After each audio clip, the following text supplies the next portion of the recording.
আমার অপারেশনের পর হাসপাতালের বেডে শুয়েছিলাম, ছেলে আমার হাত ধরে কাঁদতে কাঁদতে বল, মা, আমি তোমাকে হারানোর ভয়ে তোমাকে বিয়ে করতে চাই। গলব্লাডারের অপারেশন হয়েছে আমার। এখনও অজ্ঞানতা কাটেনি পুরোপুরি। চোখ খুলে দেখি ছেলে আমার পাশে চেয়ারে বসে আছে। তার চোখ লাল। মা, উঠেছ? সে আমার হাত ধরল। হ্যাঁ। ব্যথা একটু আছে। ডাক্তার বলেছে অপারেশন সফল হয়েছে। কিন্তু যখন তুমি অজ্ঞান ছিলে আমি পাগল হয়ে গিয়েছিলাম। তার গলার স্বর কাঁপছে। আমি ভেবেছিলাম যদি তুমি না ফেরো, যদি আমি তোমাকে হারিয়ে ফেলি। আমি তো এসে গেছি। মা, অপারেশনের সময় আমি প্রার্থনা করেছি। ঈশ্বরের কাছে বলেছি, তুমি যদি মাকে সুস্থ করে দাও, আমি তাকে কখনো ছাড়ব না। হাসপাতালের করিডোরে পায়ের শব্দ শোনা যাচ্ছিল। নার্সরা যাতায়াত করছে। কি বলতে চাইছিস? আমি তোমাকে ভালোবাসি, মা। এই ভয়টা আমাকে বুঝিয়ে দিয়েছে যে তুমি আমার জীবনে কতটা গুরুত্বপূর্ণ। শুধু মা হিসেবে নয়, একজন নারী হিসেবেও। সে আমার হাতে চুমু খেল। আমি তোমাকে বিয়ে করতে চাই।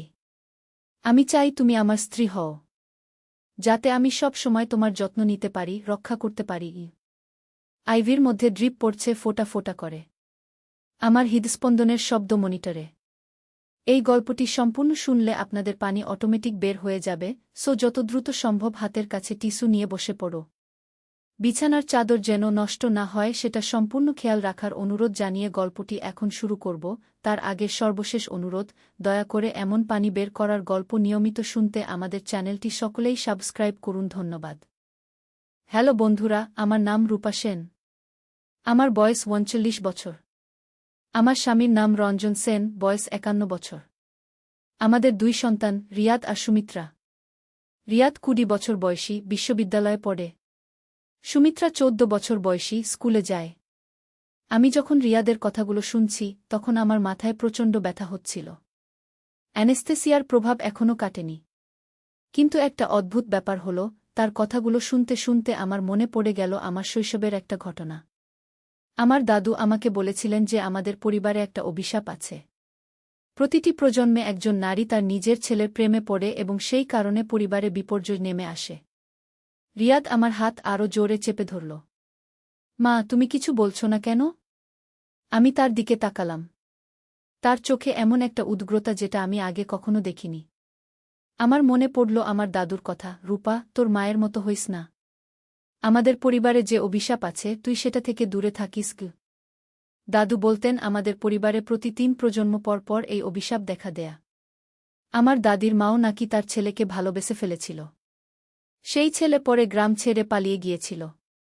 আমার দাদির মা পাগল হয়ে গিয়েছিল এবং নদীতে ঝাঁপ দিয়ে আত্মহত্যা করেছিল।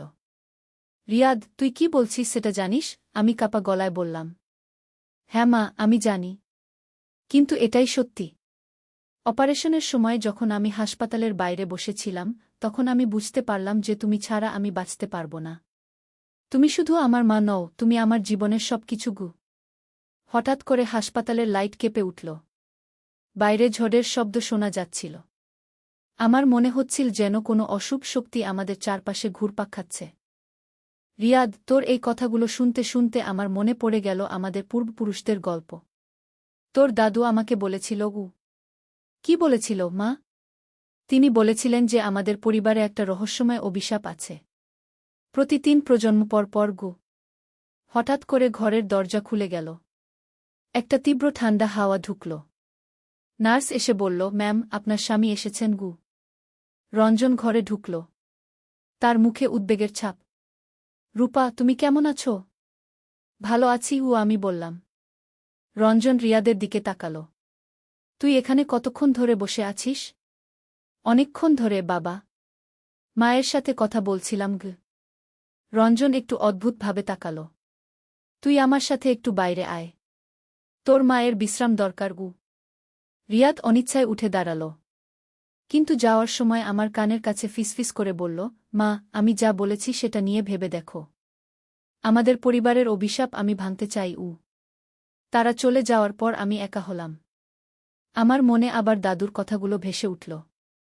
তিনি বলেছিলেন যে এই অভিশাপ থেকে বাঁচার একটাই উপায় আছে।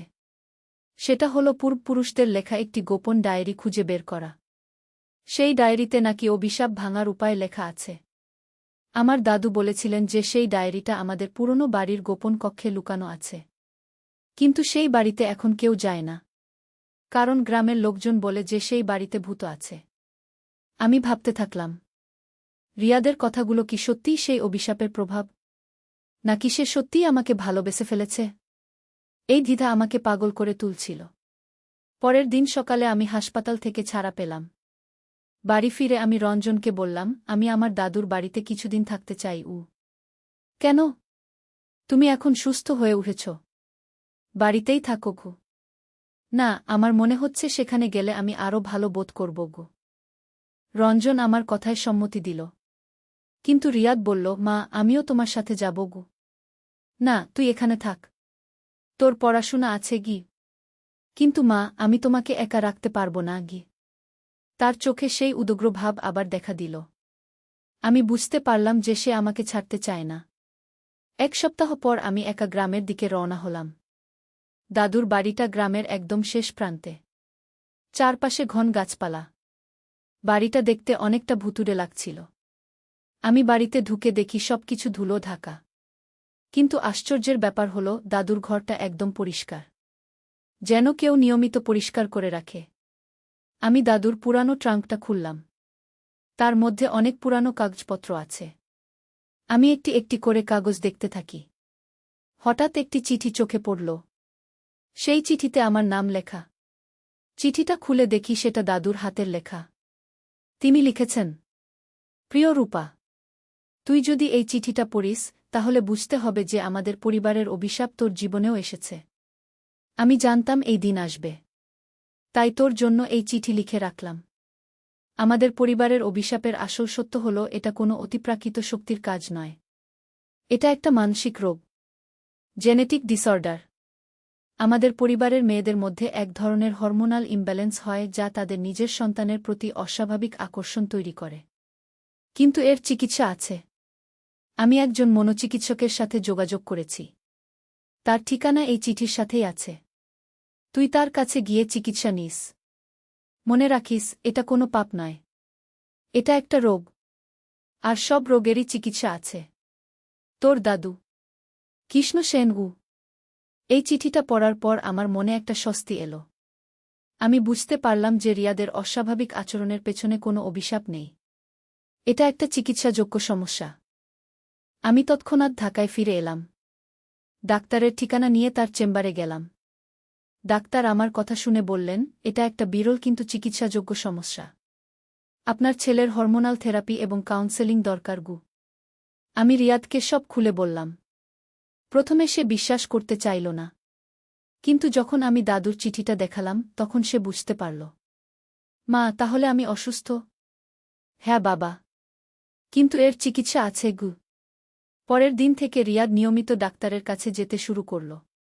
ধীরে ধীরে তার অবস্থার উন্নতি হতে থাকল। তার অস্বাভাবিক আকর্ষণ কমে গেল। 6 মাস পর ডাক্তার বললেন, রিয়াদের অবস্থা এখন স্বাভাবিক, তবে সারা জীবন ওষুধ খেতে হবে। 1 বছর পর রিয়াদ একটি মেয়ের সাথে প্রেম করল। আমি খুব খুশি হলাম, কারণ এটা প্রমাণ করল যে তার চিকিৎসা সফল হয়েছে। আমি আমার পরিবারের অন্য মেয়েদেরও এই বিষয়ে জানালাম, যাতে ভবিষ্যতে কেউ আর এই সমস্যায় না পড়ে। এখন আমি বুঝতে পারি যে আমাদের পূর্বপুরুষরা যাকে অভিশাপ ভেবেছিলেন সেটা আসলে একটা মানসিক রোগ ছিল। কিন্তু সেই আমলে এর সঠিক চিকিৎসা না থাকায় পরিবারের অনেকেই ধ্বংস হয়ে গেছে। আমি কৃতজ্ঞ যে আমাদের প্রজন্মে বিজ্ঞানের উন্নতির কারণে এর সমাধান পেয়েছি। রিয়াদ এখন একজন সুস্থ স্বাভাবিক যুবক। তার বিয়ে ঠিক হয়ে গেছে। আমি তার খুশিতে খুশি। কিন্তু এই পুরো ঘটনা আমার জীবনে একটা গভীর শিক্ষা দিয়ে গেছে। সেটা হল, অতিপ্রাকৃত কিছু ভেবে ভয় না পেয়ে বিজ্ঞানের দ্বারস্থ হওয়া। আমাদের পূর্বপুরুষরা যাকে অভিশাপ ভেবে ভয় পেয়েছিলেন সেটা আসলে একটা রোগ ছিল, যার চিকিৎসা আছে। আজ রিয়াদের বিয়ের দিন। সে তার নতুন স্ত্রীকে নিয়ে খুব খুশি। আমি তাকে দেখে বুঝতে পারি যে সে এখন একজন সুস্থ স্বাভাবিক মানুষ। তার মধ্যে আর সেই অস্বাভাবিক আকর্ষণ নেই। আমাদের পরিবারের সেই তথাকথিত অভিশাপের অবসান হয়েছে। এখন আর কোনো প্রজন্মকে এই সমস্যার মুখোমুখি হতে হবে না, কারণ আমরা জানি এর কারণ কী এবং চিকিৎসা কী। এই গল্পটি আমার জীবনের সবচেয়ে ভয়ঙ্কর কিন্তু শিক্ষণীয় অভিজ্ঞতা। আমি আশা করি যারা এই গল্প শুনবেন তারা বুঝতে পারবেন যে যে কোনো সমস্যার বৈজ্ঞানিক সমাধান খোঁজা উচিত, অন্ধবিশ্বাস আর কুসংস্কারে না ডুবে। আজ যখন আমি আমার নাতিনাতনীদের সাথে খেলি, তখন মনে হয় আমাদের পরিবারে আর কোনো অন্ধকার নেই। সব রহস্যের সমাধান হয়ে গেছে। আমাদের ভবিষ্যৎ প্রজন্ম সুখে শান্তিতে থাকবে। রিয়াদ এখন একটি সফটওয়্যার কোম্পানিতে চাকরি করে। তার স্ত্রী একজন শিক্ষিকা। তাদের একটি সুন্দর সংসার। তারা 1 বছর পর বাবা-মা হতে যাচ্ছে। আমি তাদের সন্তানের দাদি হব। এই যে আমার গল্প। একটি রহস্যময় শুরু, ভয়ঙ্কর মধ্য এবং সুখী সমাপ্তি। জীবনে যত বড় সমস্যাই আসুক না কেন, তার সমাধান অবশ্যই আছে। শুধু ধৈর্য ধরে সঠিক পথে এগিয়ে যেতে হবে। আমি আশা করি আমার এই অভিজ্ঞতা অন্যদের কাজে লাগবে। যদি কোনো পরিবারে এমন সমস্যা হয়, তাহলে তারা যেন অন্ধবিশ্বাসে না পড়ে, বরং বিজ্ঞানের সাহায্য নেয়। আমাদের সমাজে এখনও অনেক অন্ধবিশ্বাস আছে। মানুষ অতিপ্রাকৃত শক্তিতে বিশ্বাস করে। কিন্তু আমার মতে প্রতিটি সমস্যারই বৈজ্ঞানিক ব্যাখ্যা আছে। শুধু সেটা খুঁজে বের করতে হবে। আজ আমার বয়স 50 বছর। আমার 2 নাতি-নাতনী। রিয়াদের 2টি সন্তান। সুমিত্রাও বিয়ে করেছে। তার একটি সন্তান। আমাদের পরিবার এখন অনেক বড়। আমি যখন আমার নাতি-নাতনীদের দেখি, তখন মনে হয় আমাদের পরিবারের সেই কালো অধ্যায় সম্পূর্ণভাবে শেষ হয়ে গেছে। এখন শুধু আলো আর আনন্দ। এই গল্পটি শেষ করার আগে আমি সকলকে একটি কথা বলতে চাই। জীবনে যত বড় সমস্যাই আসুক, হাল ছেড়ে দেওয়া যাবে না। প্রতিটি সমস্যারই সমাধান আছে। শুধু ধৈর্য ধরে সঠিক পথে এগিয়ে যেতে হবে। আমার এই রোমাঞ্চকর অভিজ্ঞতা আজ এখানেই শেষ। আশা করি আপনারা গল্পটি উপভোগ করেছেন এবং এর থেকে কিছু শিক্ষা নিতে পেরেছেন। কিন্তু গল্পটি এখানেই শেষ নয়। কয়েক বছর পর আরেকটি অদ্ভুত ঘটনা ঘটল। রিয়াদের বিয়ের 5 বছর পর একদিন সকালে আমি দেখি আমার ছোট মেয়ে সুমিত্রা অন্যরকম আচরণ করছে। সে তখন 19 বছরের। কলেজে পড়ে। কিন্তু হঠাৎ করে তার আচরণে একটা পরিবর্তন এলো। সে আমার কাছে এসে বলল, মা, আমি তোমাকে একটা কথা বলতে চাই। বলো বাবাগু। আমি মনে করি আমাদের পরিবারে যে রহস্যের কথা তুমি বলেছিলে সেটা এখনো শেষ হয়নি গি। আমি চমকে গেলাম। কি বলছিস? মা, গত কয়েক রাত ধরে আমার অদ্ভুত স্বপ্ন হচ্ছে। আমি স্বপ্নে দেখি যে আমাদের পুরানো বাড়িতে কেউ একজন আমাকে ডাকছে। একটা মহিলার কণ্ঠস্বর। আমার গা শিউরে উঠল। কী রকম স্বপ্ন? সেই মহিলা আমাকে বলে যে আমাদের পরিবারের রহস্য এখনো সম্পূর্ণ উন্মোচিত হয়নি। দাদুর ডায়েরিতে যা লেখা ছিল সেটা সম্পূর্ণ সত্য নয় গু। আমি উদ্বিগ্ন হয়ে পড়লাম। তুই এসব কথা ভেবো না। এগুলো শুধু স্বপ্ন। কিন্তু মা, আমার মনে হয় আমাদের আবার সেই পুরানো বাড়িতে যেতে হবে গু। আমি সুমিত্রার কথা শুনে বুঝলাম যে আমাদের পরিবারের রহস্য হয়তো এখনো সম্পূর্ণভাবে সমাধান হয়নি। পরের দিন আমি আবার সেই মনোচিকিৎসকের কাছে গেলাম যিনি রিয়াদের চিকিৎসা করেছিলেন। তাকে সুমিত্রার কথা বললাম। ডাক্তার বললেন, এটা সম্ভবত সাইকোলজিক্যাল ট্রান্সমিশন। যখন পরিবারে এমন ঘটনা ঘটে তখন অন্য সদস্যরাও প্রভাবিত হতে পারে কি? কিন্তু সুমিত্রা তো মেয়ে। তার ক্ষেত্রে এই সমস্যা হওয়ার কথা নয় গে। প্রতিটি জিনগত সমস্যা ভিন্নভাবে প্রকাশ পেতে পারে। হয়তো সুমিত্রার ক্ষেত্রে এটা অন্য ধরনের সমস্যা গ। ডাক্তারের পরামর্শে আমি সুমিত্রাকে নিয়ে আবার সেই পুরানো বাড়িতে গেলাম। হয়তো সেখানে গিয়ে আমরা কোনো সমাধান খুঁজে পাব। বাড়িতে পৌঁছে আমি দেখি সুমিত্রা একদম চুপচাপ হয়ে গেছে। সে একটা ট্রান্স অবস্থায় চলে গেল। সুমিত্রা, তুই কেমন আছিস? সে কোনো জবাব দিল না। বরং সোজা দাদুর ঘরের দিকে হাঁটতে শুরু করল। আমি তার পেছন পেছন গেলাম। দেখি সে দাদুর পুরানো আলমারির সামনে দাঁড়িয়ে আছে। মা, এই আলমারির পেছনে একটা গোপন কক্ষ আছে, সে বলল। কি বলছিস? এখানে কোনো গোপন কক্ষ নেই। আছে। আমি অনুভব করতে পারছি গু। সুমিত্রা আলমারিটা সরানোর চেষ্টা করল। আমিও তাকে সাহায্য করলাম। আলমারি সরানোর পর দেয়ালে একটা ছোট দরজা দেখা গেল। এটা কি? আমরা দরজাটা খুললাম। ভেতরে একটা ছোট কক্ষ। তার মধ্যে অনেক পুরানো বই, কাগজপত্র আর কিছু অদ্ভুত জিনিস রাখা আছে। সুমিত্রা একটা পুরানো চামড়ার বাঁধানো বই তুলে নিল। বইটা খুলে দেখি তার পাতাগুলো খুবই পুরানো। আর সেগুলো সংস্কৃত ভাষায় লেখা। এটা কি লেখা আছে? আমি জিজ্ঞেস করলাম। সুমিত্রা বইটার পাতা উল্টাতে থাকল। হঠাৎ একটা পাতায় একটা ছবি দেখে সে চমকে উঠল। মা, এই ছবিটা দেখো গু। ছবিটায় দেখা যাচ্ছে একজন মহিলা আর তার ছেলে। মহিলাটির চেহারা অনেকটা আমার মতো। আর ছেলেটি রিয়াদের মতো। এটা কার ছবি? আমি জানি না। কিন্তু ছবির নিচে কিছু লেখা আছে গু। আমি দেখলাম সংস্কৃত ভাষায় কিছু লেখা আছে। কিন্তু আমি সংস্কৃত পড়তে পারি না। আমাদের এই বইটা নিয়ে কোনো পণ্ডিতের কাছে যেতে হবে গু, আমি বললাম। আমরা বইটা নিয়ে গ্রামের পণ্ডিত মশায়ের কাছে গেলাম। তিনি একজন সংস্কৃত পণ্ডিত। পণ্ডিত মশায় বইটা দেখে অবাক হলেন। এটা অনেক পুরানো বই। কমপক্ষে 200 বছরের। এতে কি লেখা আছে? তিনি বইটার পাতা উল্টিয়ে দেখলেন। এটা একটা তান্ত্রিক গ্রন্থ। এতে বিভিন্ন মন্ত্র আর আচার অনুষ্ঠানের কথা লেখা আছে গু। আর এই ছবির নিচে কি লেখা? পণ্ডিত মশায় পড়লেন, এখানে লেখা আছে মাতৃপুত্র প্রেমের বন্ধন ছিন্ন করার মন্ত্র। আমি চমকে উঠলাম। মানে? এই গ্রন্থ অনুযায়ী আপনাদের পূর্বপুরুষরা তান্ত্রিক বিদ্যা অনুশীলন করতেন। তারা বিশ্বাস করতেন যে মা আর ছেলের মধ্যে অতিরিক্ত ভালোবাসা পরিবারের জন্য অশুভ। তাই এই মন্ত্র দিয়ে সেই বন্ধন দুর্বল করার চেষ্টা করতেন গো। তাহলে আমাদের পরিবারে যা ঘটেছে গি, সেটা হয়তো এই মন্ত্রের বিপরীত প্রতিক্রিয়া। যখন কোনো প্রাকৃতিক বন্ধন কৃত্রিমভাবে দুর্বল করার চেষ্টা করা হয়, তখন সেটা অস্বাভাবিক রূপ নিতে পারে গি। এই কথা শুনে আমার মনে হল আমাদের পরিবারের রহস্যের আরও গভীর কোনো দিক আছে। পণ্ডিত মশাই বললেন, এই গ্রন্থে একটা শুদ্ধিকরণ অনুষ্ঠানের কথা লেখা আছে, যেটা করলে এই সমস্যার সমাধান হতে পারে গি। কী রকম অনুষ্ঠান?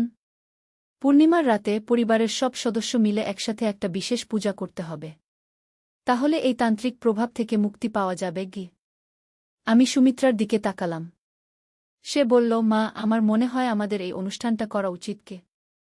পরের পূর্ণিমার রাতে আমাদের পুরো পরিবার, আমি, রঞ্জন, রিয়াদ, তার স্ত্রী, সুমিত্রা, সবাই মিলে সেই পুরানো বাড়িতে গেলাম। পণ্ডিত মশায়ের নির্দেশ অনুযায়ী আমরা একটা বিশেষ পূজা করলাম। অনেক মন্ত্র জপ করলাম। বিশেষ নিয়মে হোম করলাম। অনুষ্ঠান শেষ হওয়ার পর আমার মনে হলো যেন একটা ভার নেমে গেছে। সুমিত্রাও বলল যে তার অদ্ভুত স্বপ্ন আর হচ্ছে না। এরপর থেকে আমাদের পরিবারে আর কোনো অস্বাভাবিক ঘটনা ঘটেনি। রিয়াদ সম্পূর্ণ সুস্থ। সুমিত্রাও স্বাভাবিক জীবনযাপন করছে। আমি বুঝলাম যে আমাদের পরিবারের সমস্যার দুটো দিক ছিল। একটা হলো জেনেটিক বা মানসিক রোগের দিক, যার চিকিৎসা আধুনিক বিজ্ঞান দিয়ে সম্ভব। আর অন্যটি হল পূর্বপুরুষদের তান্ত্রিক অনুশীলনের প্রভাব, যার সমাধান ঐতিহ্যগত পদ্ধতিতে করতে হয়েছিল। আজ আমার পরিবার সম্পূর্ণ শান্তিতে আছে। রিয়াদের 2টি সুন্দর সন্তান। সুমিত্রাও বিয়ে করেছে। আমাদের ভবিষ্যৎ প্রজন্ম নিরাপদ। এই পুরো অভিজ্ঞতা আমাকে শিখিয়েছে যে জীবনে অনেক রহস্য আছে। কিছু রহস্যের সমাধান বিজ্ঞানে আছে, আবার কিছুর সমাধান ঐতিহ্যের মধ্যে লুকিয়ে আছে। দুটো পদ্ধতিতেই মনে খোলা রেখে সমস্যার সমাধান খুঁজতে হয়। আমার এই দীর্ঘ রোমাঞ্চকর গল্প এখানেই শেষ। আশা করি আপনারা এই অভিজ্ঞতা থেকে কিছু শিক্ষা নিতে পারবেন।